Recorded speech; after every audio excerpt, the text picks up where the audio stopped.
Envoyé à l'endroit de sa famille qui se trouve en France et plus particulièrement à Paris. Je ne saurais quand même savoir comment commencer cette allocution d'abord en tant que responsable départemental, en tant que coordinateur communal de grands partis dans la commune de Ronk, en tant que conseiller municipal au niveau de la commune de Ronk. Mbaye kenn mënu ko gantu kenn mënu ko wax déet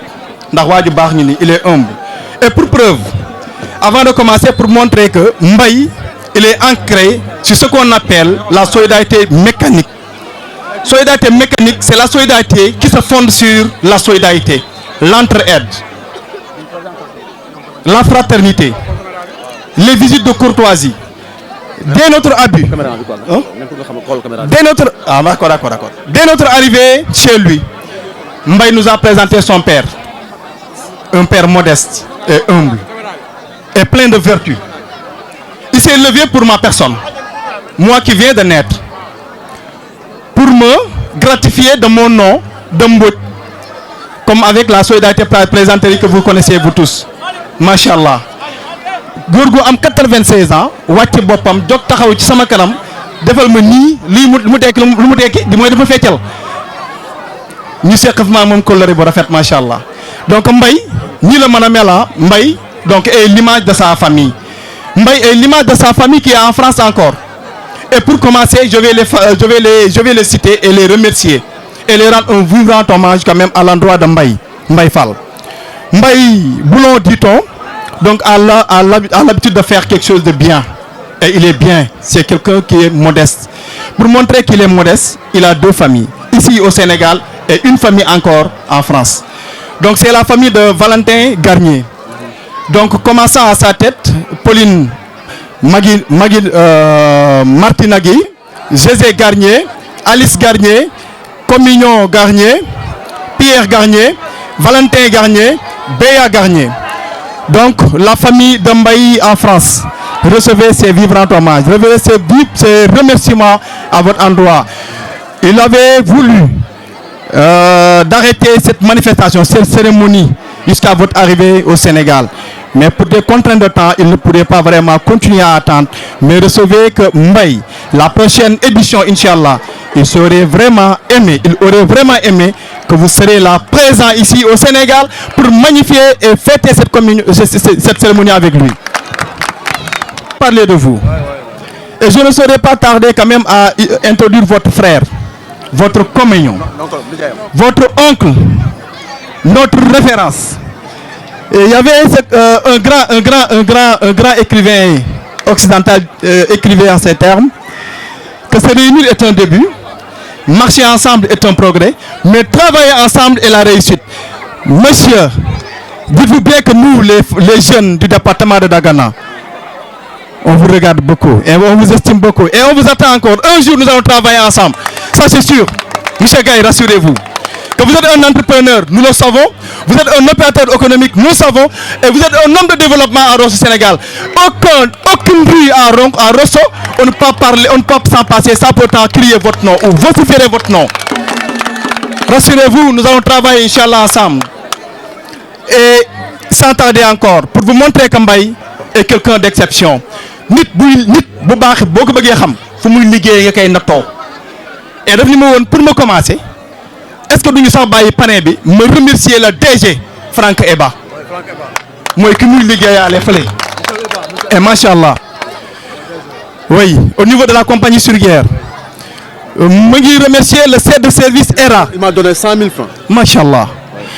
et il vous a donné nee na jox na ko xaalis bu bare machallah xëyul ci poosam mënuñu ko sax tudd d'ailleurs monsieur Eba et il remercie sans tarder encore le chef de service ERA Bernard Yana. Bernard Yana recevait les vibrants hommages, les remerciements de monsieur Fall. Il est venu avec sa famille. ku la yëgul du jóg ak njabootam xool leen ay xale ñoom nekk fi daw. Et en résumé il est en train de monsieur Bernard, vous allez transmettre les remerciements de tous les chefs de service qui se trouvent au niveau de la compagnie sucrière. Mbaye ne vous a pas oublié de vous mentionner sur la liste de ces remerciements.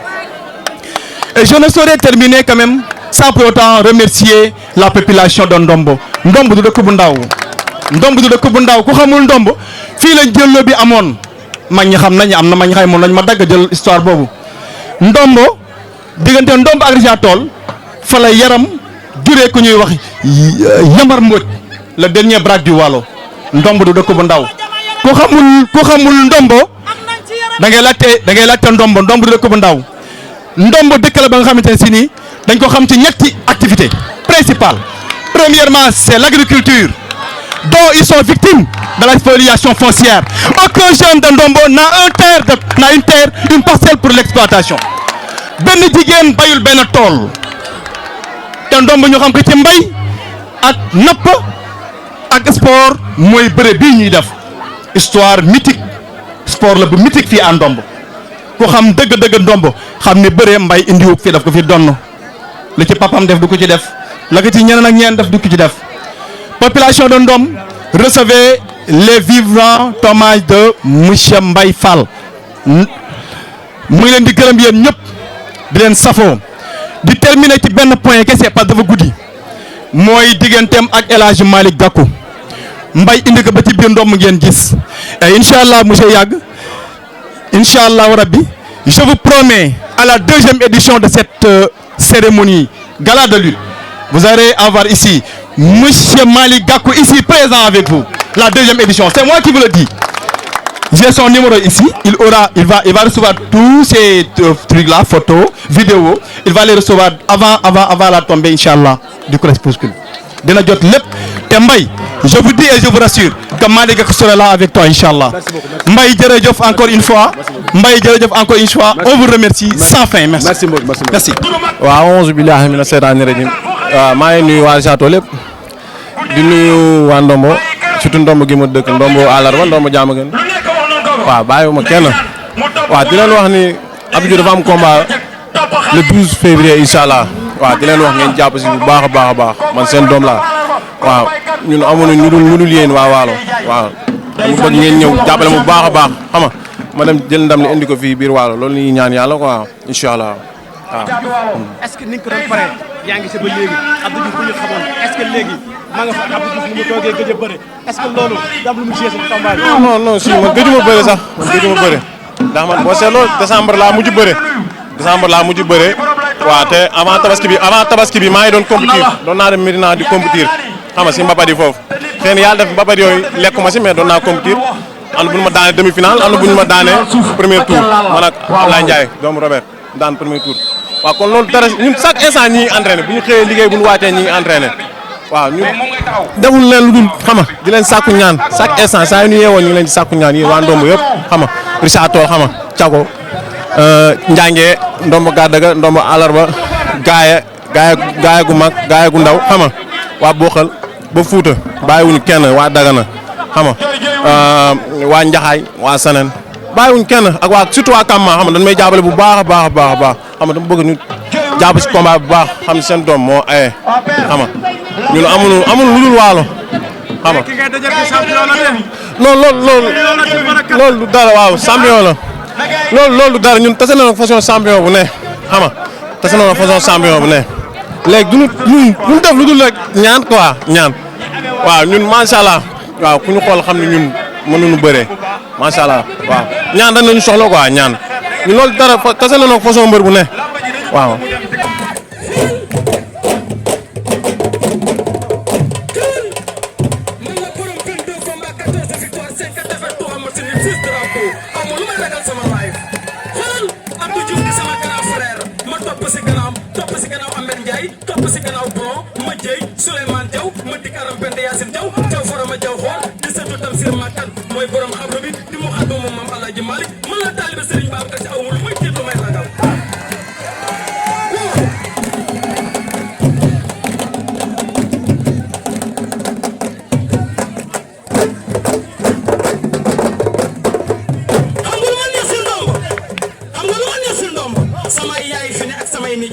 waaye boo añee ba suur jigéen taalal la ataay def ci naana bu mu saf jox la nga naan doo ñibbi ba ni sama bopp ngi métti doo jàmbat bopp bi mais doo taari kaas xool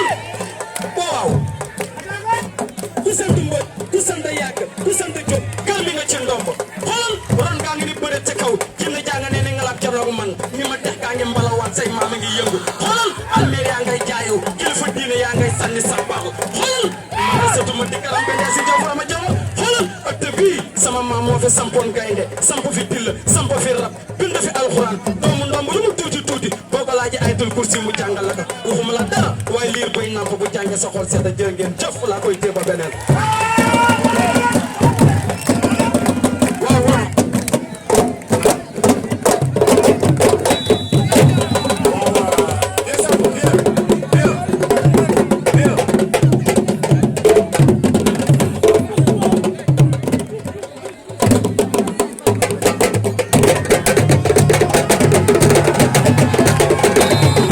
moom moo nee woon manageru Boulon moom buñ ko waxee loolu amatul jàmm léegi mu ñëw fexe bay séminaire bu mu jeexee bu ñu demee nekk pause mu ñëw si man wax ma loolu après yëkkati ma ni ma il faut ñu dem kër ga ma ne ko mu laaj ma ni ma ana champion ma ne ko Boulon mi ngi fa mais mu nekk nit ka nga xam ni nit ku ñàkk kañaan a ngi nii quoi donc sport kenn ñu ngi nii ñun ñëpp war nañu si jël. Parce que le sport c'est fait pour unir les gens mais défaut pour diviser donc moom ma woo Boulon si séance tenante ma jël sama téléphone woo Boulon jox ko ñu waxante saafonte vraiment bay génnante ndekete moom am na ay mbokk sax yi nekkoon njaw mais Moussa Mborodi tey ñun si bisu Boulon bii nga ñëw man ak famille Boulon ak Serigne Amadou mi nga xam ni moom moo nekk parrain bi ànd ak nijaayam ñun ñëpp ñu ngi lay gërëm di la sant parce que lii culture rek moo ko man dans la vie nit dafay cultiver li nga xam ni dafay jëme kanam nit. waaw Balla Gaye Boy Niang bu nga xam ni Balla Gaye numéro 2 moo ko yebal ki ko wax léegi moom mooy entraîneur Boulon ñu gën ko xam si Madieye Diagne muy grand bi nga xam ni moom it ku ñàkk kañaan la sport rek moo ko ñor te loolu da si dox di si xëy di si wax donc vraiment ñun. en tant que staff bi nga xam ne ñoom ñoo encadré woon Boulon ba tey jii moom mu bëgg changer jóge ci lutteur dem ci promoteur yal na yàlla ubbil ko lépp li nga xam ne daf ko yéene ci làmb. kii mooy Serigne Yaka di doomu ndeyam Moussa Gueye gi noonu toog ndeysaan Assane Mara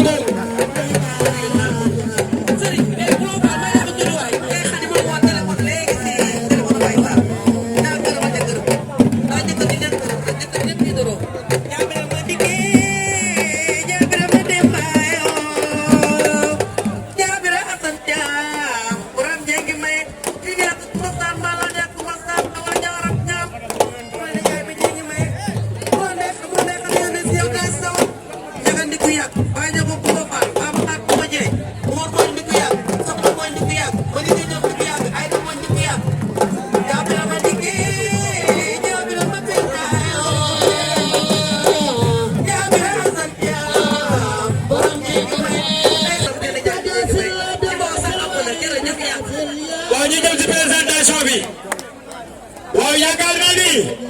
ñii taxaw fii tey ñooy invité yi ñii taxaw fii tey ñu ngi leen présenté waaw kii mooy Aliou Ndiaye yëkkati sa loxo gars yi tàcc na Aliou Ndiaye kon doomu ndey bu ñëw ndeysaan ñu dem si Assane War doomu Ngong ndeysaan kii mooy Assane War kii kenn du ko présenté si Waalo kii mooy Moussa Mbodj le champion di Waalo waaw waaw yaakaar naa ne kii nag mooy borom bis bi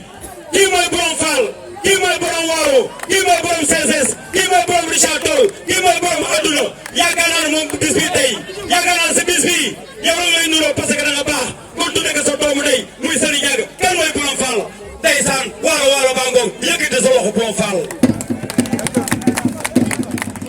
yaakaar naa ni wóor yi dem na kañ ndeysaan kooku mooy kan kooku mooy borom bis bi kooku mooy kan kooku mooy borom Ndakaaru kooku mooy kan kooku mooy Waalo Waalo bi kooku mooy kan kooku mooy borom Ndombo kooku mooy kan kooku mooy borom Yageen kooku mooy kan kooku mooy borom Mboñeen kooku mooy kan kooku mooy borom Falen kooku mooy kan kooku mooy borom dëkk bi kooku mooy kan déglu ma ngeen di teg kooku mooy Serigne Diaga kan mooy Serigne Diaga yëkkati sa loxo sa kaw. la ilaha illallah Muhammadu ya Rasulullah taal bu yàlla taal nañu maa di ci di taal kañaan dugul taal bi fay kañaan dugul ma timira lañu bakki kenn daalul kenn man ak moom kenn daalul kenn ñu passé sport boobu passé na.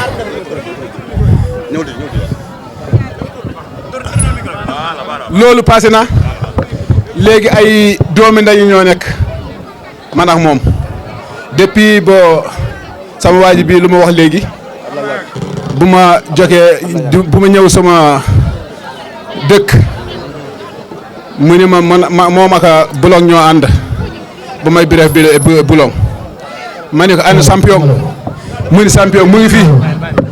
mu ni champion mu ngi fii ma ne ana jox nga am nga numéro am mu ni waaw waaw am na numéro am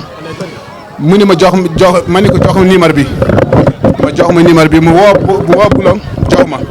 man ak Bulong ñoo waxtaan depuis jour boobu ba léegi man ak Bulong ñoo dégganti dañuy waxante ay vocal dañuy déggante ay téléphone direct moom lamb bi daf ma woo maa ngi nekk Dakar mu ni mi dama am lamba le 11 dama bëgg nga ñëw ci lamb bi ma ni ko bu soobee yàlla damay ñëw kon ko yow yaay def lamb bi yow yaa ma woo il faut ma ñëw màgget naa nag mais maa ngi def lu ma kii ay xaw ma lu may wax ci wolof daal kii moom daal aw ma fayam nit ku baax la bëri nañu mais kenn yéenul kenn lu bon ku laa biir la loolu xam naa ci moom lu yàgg parce que amoon naa combat fii moom mu ngi nekk chauffeur CSS ma fekk ma këru sama mélangère bi foofu laa yendoo woon jour boobu mu taxaw oto bi mu wàcc ma ñëw ci man mu ni mi danga am combat ma ni ko waaw mu ni damay wax soo demee nga def ndànk nga dalu nga teey nga bireek fulla fayda ma ni ko waaw sam champion merci noonu laa def ma dem daan kooku loolu lu weral kii la lu rëy la xam nga loolu ku laa biir rek mooy def loolu yaa ngi bireek nit am combat nga ñëw nga coincé ko loolu ku laa biir rek mooy def loolu kon tey la ma mën et la ma mënul ci yëpp danaa ko def ci làmb bi pour ma bégal la ko moom moo bégal boppam xam naa ni daa am mbokk man sama mbokk mu ngi fii Lisator ku tudd fii sëy ku tudd fii si sama mbokk la sama mbokk yaay la sama ñaari yaay mu ngi fii kii mu ngi njàngi kii mu ngi njaw kii buri si lay tudd kii jaw kii jaw lay tudd jaw si lay tudd ñoom ñaar yëpp ñu ngi fii kon man sama Lisator la kon maa ngi bëgg ak kii kontaan ak kii maa ngi koy ñaanal yàlla gudd fan ak wér-gu-yaram ak mbokk yi yëpp ak sama parrainé bi kontaan naa ci yow kontaan naa ci yéen ñëpp li ngeen def rëy ngeen pare nit pay jël soo pare ni def la nga wuyu loolu ay yëg boppam la kon maa ngi leen ñaanal yàlla xam nga yéen da ngeen xam li ngeen bëgg mais yàlla moo xam li baax ci yéen yàlla na yàlla defal li ñu baax ci yéen merci jërë ngeen jëf. man boo déggoon olof du baax boo déggoon olof du baax ndax sa olof set na boo déggoon olof du baax jërëjëf Moussa Borodi boo déggoon olof du baax yéen mani lu ne am na fi waaye lii mi ngi soogare am déedéet kay waa ndomba kaay leen seetaan waa ndomba kaay leen seetaan gisati naa dëgg waaye lii lamb nag moo ko mën lamb mooy defar lamb moom mooy defar lii lamb nag moo ko mën ay waay kii xam nga ne tiisi bi jarul téeméer ak juróom fukk ku ko ñëw sa sàccul waay rafet na waay Balla Gaye dafay bàkku kooku dafay bàkku ñëwal nii si digg bi Ahmed cadreel ma leen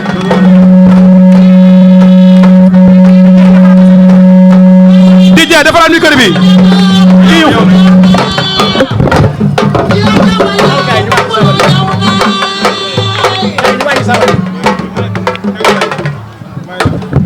waa salaamaaleykum wa rahmatullahi taala wa barakaatuhu maa ngi nuyu ku fi nekk si tur ak sa sant waruñu woon wax sax parce que suñ kilifa yi wax nañ ba pare ñun ay mbëri ndaw rañ la nekk seen tànk di jaar seen tànk man maay Boy Niang bu école de lutte Balla Gaye Boulon ne jaar na école Balla Gaye boobu ñun mënuñu dara mu di ñu tette di ñu conseiller di ñu xelal man su ma demee ba xam waalo yàlla ak Boulon moo tax suñu amee combat dañuy topp ñëw leen waalo ba yàlla def ñuy ñëw waalo kii nii ñoo dëkk géejawaay fi mu dëkk ak fi ma dëkk sorewul kon man li may ñaan mooy làmb waru dee fii loolu rek laay wax gox nit ñi ñooy jàppale gox bi fii ay champion war nañ fi mën a génn mais loolu leen koy may mooy ay mbapat daf fee war di am maire yi di ñëw xale yi di ñëw mag ñi di ñëw ñuy jàppale xale yi parce que làmb ku ci nekk war nga see mën a am dara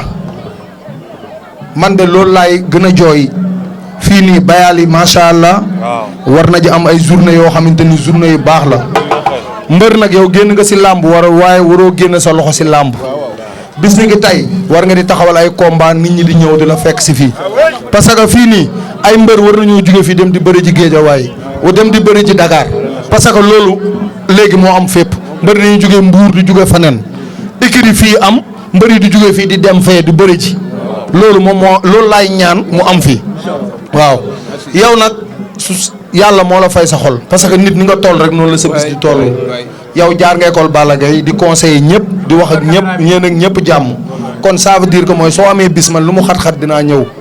mbër bi ma déggante moom dana ma loolu lu rafet la maa ngi waaj combat mais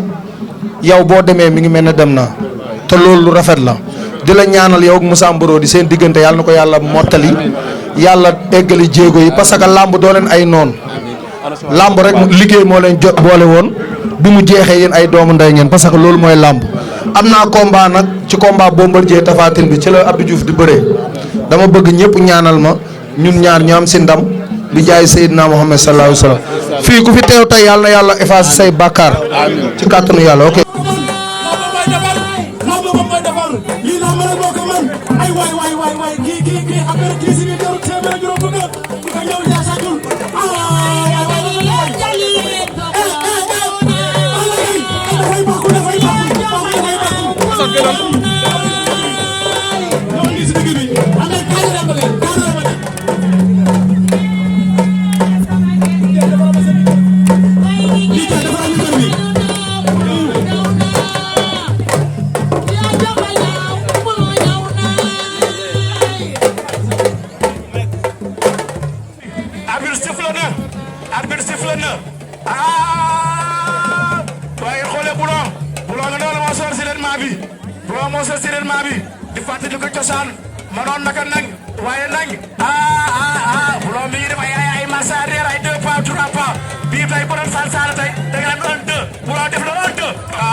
tàng nan bu leen ko jox ndox bu seen ndox mu tàng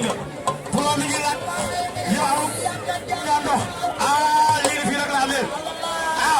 ay ca leen ay ca Caatu Waalo gi nii woon ñu gannaaw Bulo waaw ñu ngi am fii écurie Balla Gaye Mohamed mu war am combat fa Dakar seen arène nationale ñu ngi ñaan yàlla moo ak Abdou Diouf yàlla may leen ndam yàlla may leen ndam yàlla may ndam wax dëgg yàlla am na solo kenn mënul fàtte Moussa Mborodi gil caag kooku Moussa Mborodi Mborodi ngo isaan kenn représenté fii si Waalo yaakaar naa ni yëpp xam nañu wolof yëpp xam nañu la ñëpp xam mooy Mborodi isaan Bulon Caatu Waalo Bulon dafa maroon wuy sama ndey bu ko yero